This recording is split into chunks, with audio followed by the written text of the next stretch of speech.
little friends. This is Lil Chami, and Molly is here with me today.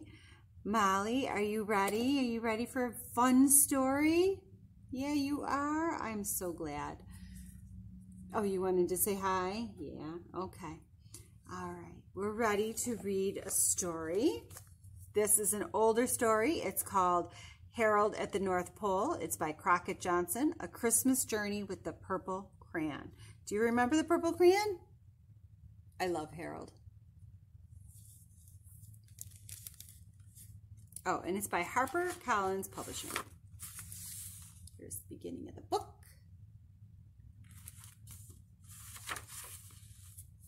It was Christmas Eve, and Harold had to have a Christmas tree before Santa Claus arrived.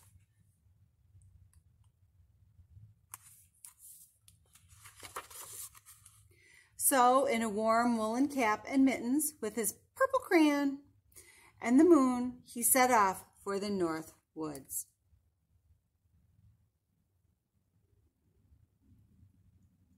Harold made sure he went north, by the Big Dipper. He was glad it happened to be clear and a starry night.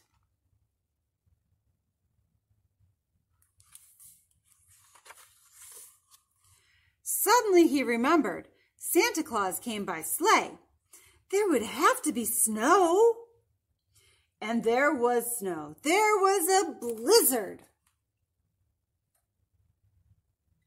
Uh-oh. Harold shivered. It's a fine night to be out, he thought, for a snowman. The snowstorm was worse than he imagined. Even a snowman didn't look cheerful in it. Poor Mr. Snowman. Harold gave the snowman a muffler to wear, and happily the storm finally was showing signs of letting up.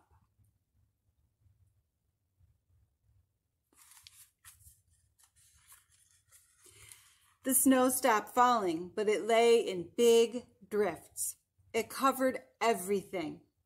From the looks of things, Harold thought he might very well be at the North Pole.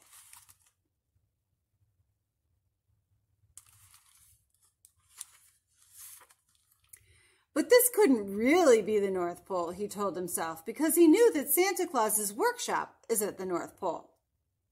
And here all Harold could see was snow.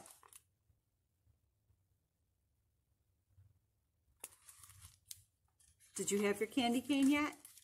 I didn't. We got some Nerds ones, though. Still, it did look remarkably like the North Pole, Harold reflected, as he climbed up on a snowdrift as big as a house. It was a house. He really was at the North Pole, on the roof of Santa's workshop.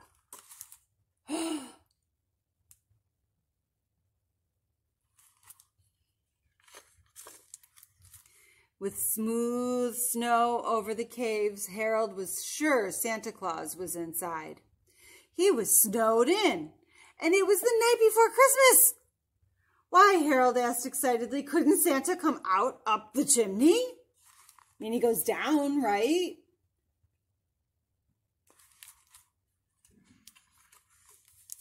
Then he realized that was a silly question. Of course Santa Claus could come up the chimney.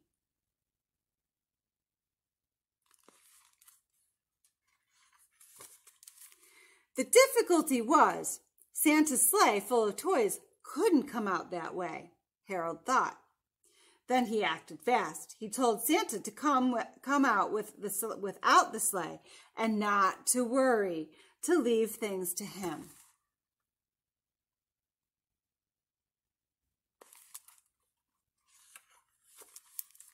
Santa Claus appeared to be rather doubtful. But Harold confidently went to work lining up the reindeer.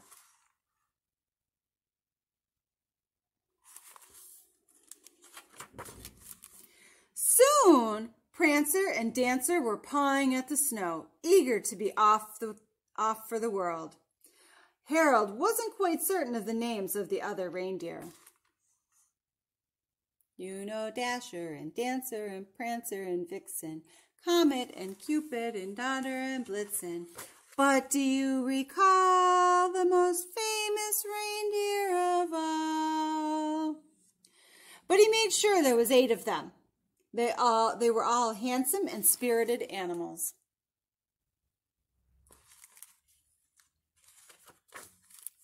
And if they weren't exactly in their right order, none of them complained. Harold harnessed them with no difficulty.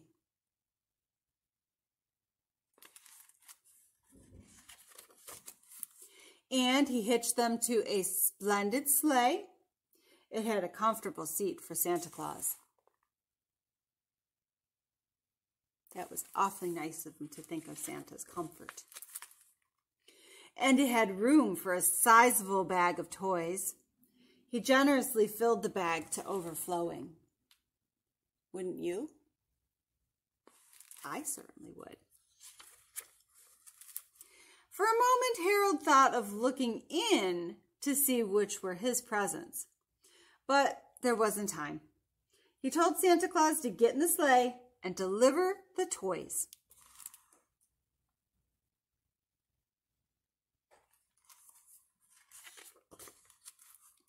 And without more ado, he waved goodbye. He would have liked to ride with Santa, but he still had to find a Christmas tree.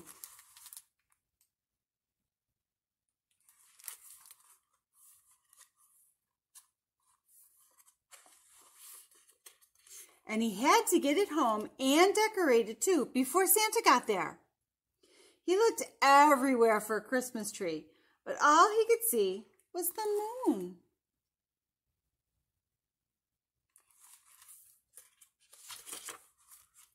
He wondered how the moon would look on top of a Christmas tree as an ornament. It looked fine over the tree, and the tree also looked fine under the moon.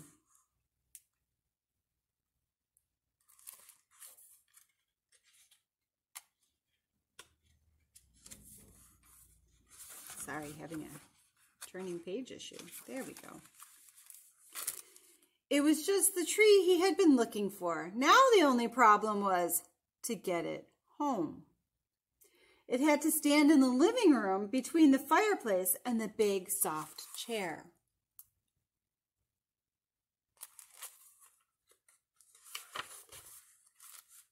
Fortunately, the tree fitted in perfectly. Harold hung up one of his stockings on the fireplace mantel.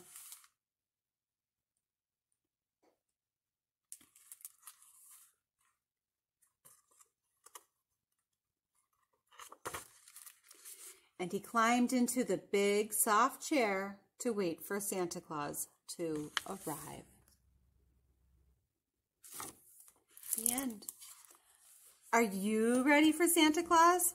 Are you ready to have Christmas morning? You are? I really hope so. I hope you have been a really good little or a really good caregiver. And I hope that everybody is spoiled and everybody has family and friends to love them. And it's been a crazy year, so I hope that somebody is there for you and can celebrate the day with you. Molly, say goodbye. We'll see you soon. That's all you're going to say? Okay. And next time I see you, it'll probably be the new year or maybe right before. I'll find some winter stories. Bye.